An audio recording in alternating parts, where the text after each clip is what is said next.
guys, what's going on? This is the Brock here. Welcome to Never Forget Benghazi.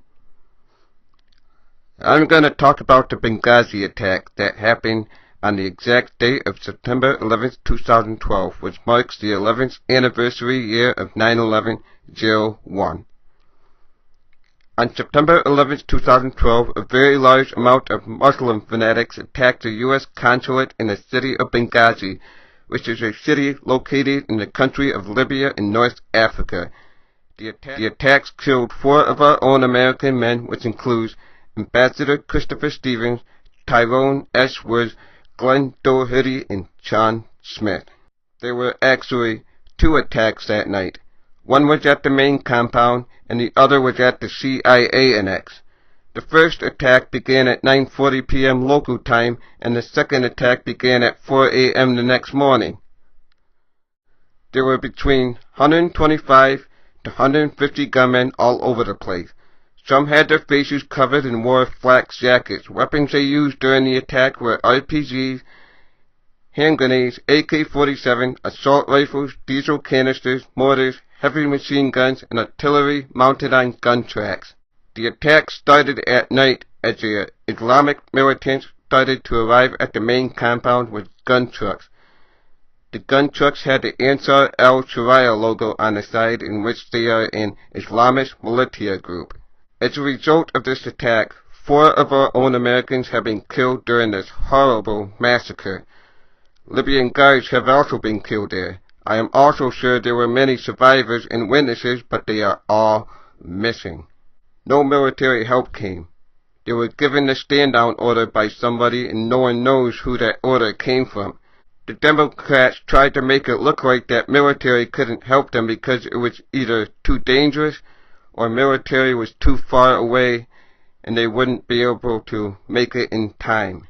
The White House did not respond to this attack and left 4 Americans dead for whatever reason. The day after the attack, President Obama gave a speech at the White House in the Rose Garden with a silent Hillary Clinton by his side. He responded by saying the attacks were outrageous and made a bunch of claims that justice will be done. During the speech, not once did he call Benghazi an act of terror. He said acts of terror, not act.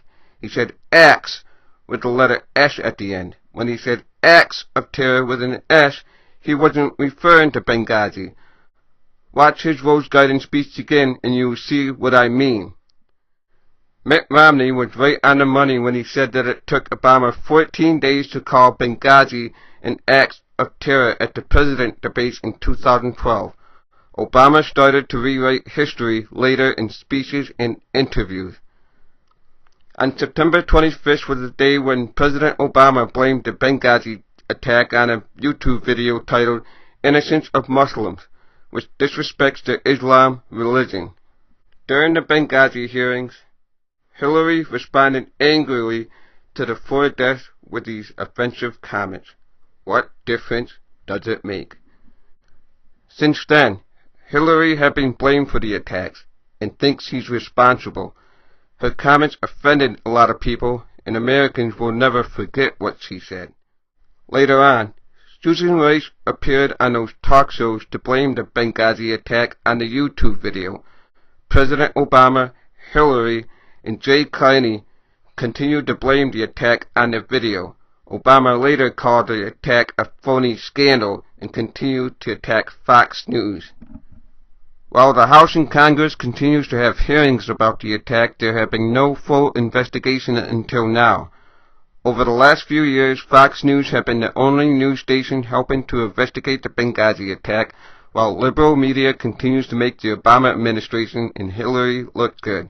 The media tried to help cover the Benghazi attack, and it seems they are helping to protect the president.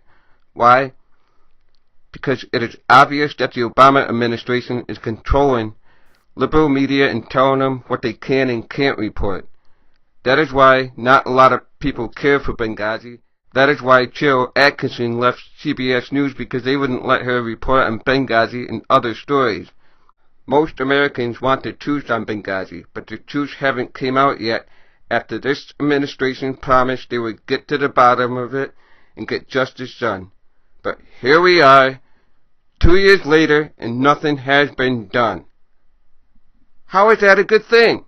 For the last few years, Obama and Hillary have been accused of orchestrating and planning the attack. Sorry, but I would have to agree that this administration were totally behind this attack. Right after the attack, Obama does a speech at the Rose Garden and then flies off to Las Vegas for a fundraiser? A New York Times article came out and claimed that Al-Qaeda was not involved in the attack.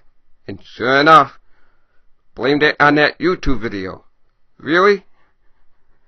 That article is just a bunch of bullshit. That article was a lousy attempt to make Hillary look good, but sure enough, liberals believed in their lies. Republicans and conservatives want answers. We want the full truth of Benghazi, but the left seems to be scared of it. Liberals get upset every time Benghazi is brought up. But that's tough shit, you know. The fact of the matter is, Benghazi is never going away until the full truth comes out. Let me say that again. Benghazi is never going away until the full truth comes out. Sorry, but that's just the way it is. Every time Benghazi is brought up, Bush is always blamed for something. Bush did this and Bush did that. Seriously? Can you come up with something new? There have never been any other Benghazis other than the one on September 11th, 2012. So get over it. You can't compare Benghazi to 9/11/01 or the 13 embassy attacks under his watch. None of that was blamed on that stupid video, was it? Gregory Hicks, who testified at one of the past hearings, made it pretty clear that there was no evidence at all of a video protest. None. Then here comes the smoking gun email that got released not too long ago. Ben Rose, who is the National Security Advisor for the President, just got exposed by Fox News because he sent Susan Rice to go on all those talk shows to make Obama look good and had her blame the attacks on the video. So there is your proof right there that the Benghazi massacre had nothing to do with that stupid video. So this is why Speaker John Boehner of the House had no choice but to finally get a select committee going, with Congressman Trey Gowdy leading the investigation. Trey Gowdy is a perfect choice, and I commend Boehner for picking him. Trey is a former prosecutor, so I think he's going to do an excellent job on everything. He will get to the bottom of Benghazi. There are plenty of questions that need answers on this Benghazi attack. Number 1, how and why did it happen? Number 2, where was President Obama during the 7 hours the consulate was under attack? Number 3, how did Ambassador Chris Stevens really die? There have been speculation that he may have died of smoke inhalation, or he may have been beaten, raped, tortured, and paraded all over the city. Trey Gowdy and the team will find out how Chris really died soon. Number 4, who gave the stand-down order? Number 5, why were there CIA operatives on the ground? Number 6, where are the missing survivors and witnesses? Number 7, who ordered this attack? Number 8, where did all those gunmen come from and how did they get all those weapons?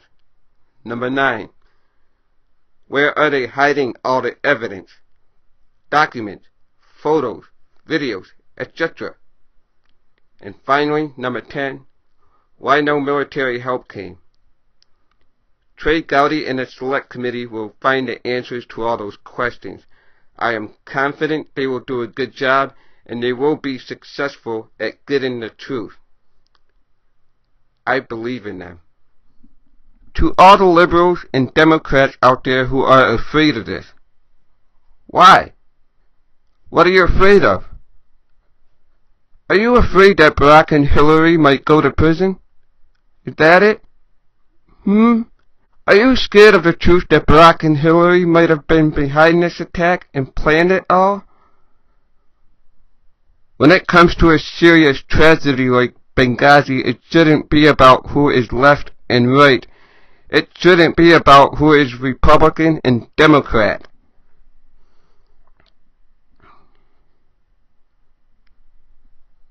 Seeking answers about Benghazi is about the United States of America. Our beautiful country. Our homeland. Don't you get it? It's about patriotism.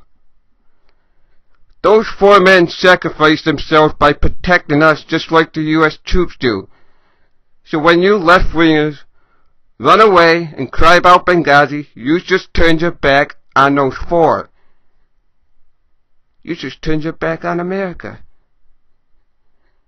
So don't criticize Republicans and conservatives for wanting answers on Benghazi. It shouldn't just be us wanting answers. Both the left and the right should unite and help seek answers together, but nope. It always has to be about politics. To the liberals out there, don't be cowards about Benghazi. Benghazi matters. It really does. Liberal media is getting really bad. You are letting this administration get away with Benghazi, and it's really a shame. You liberals should feel ashamed of yourself. Shame on you. Shame on you for supporting Hillary Rodham Clinton, for leaving 4 of our Americans dead, and you don't fucking care. This could have been a family member of yours, or a loved one of yours. Think about that. Now you want Hillary Clinton president for 2016? That makes me fucking sick. The left really believes that there is no cover-up in Benghazi, and that makes me even sicker. It makes me want to puke. The left wants to believe that all this investigation is pointless and a waste of time. You don't care about those 4 Americans who try to protect us? When it turns out to be the truth that Barack and Hillary ordered the attack, it should kill her chances of becoming president. She should be in prison right now, not running for office. I follow the Benghazi story because I care. I am a patriot. I love the USA. I love my home country. I love the Constitution. Yes, I am a conservative and proud to be one. I'll never change who I am and will never apologize for it. I don't like liberalism for a lot of reasons, and the Benghazi stuff shows how horrible liberals are these days. The Obama administration are trying their best to get away with Benghazi, and we are not going to let them. With or without Democrats or liberals, the investigation is moving forward. When the truth comes out of Benghazi, it should be good enough to finish Obama. We really need to do something about this administration. Wake up, America. It's time for this administration to be held accountable. I'm sick of their lies, sick of them hurting the American people, sick of them committing crimes and thinking it's okay for them to get away with it. Benghazi should finish them. Our government is so corrupt and broken, it's crazy. I think good things will come out of Benghazi once the truth comes out, and once those are held accountable, then we can move on from this. I'm betting your money that Benghazi was a gun-running operation. Obama arranged those Islamist militants for the gun shipment. That's what they're trying to cover up. Barack and Hillary are criminals. What kind of administration will leave 4 Americans dead and nothing have been done about it? They are murderers and terrorist lovers. We can't have that here in our beautiful homeland. God bless the USA.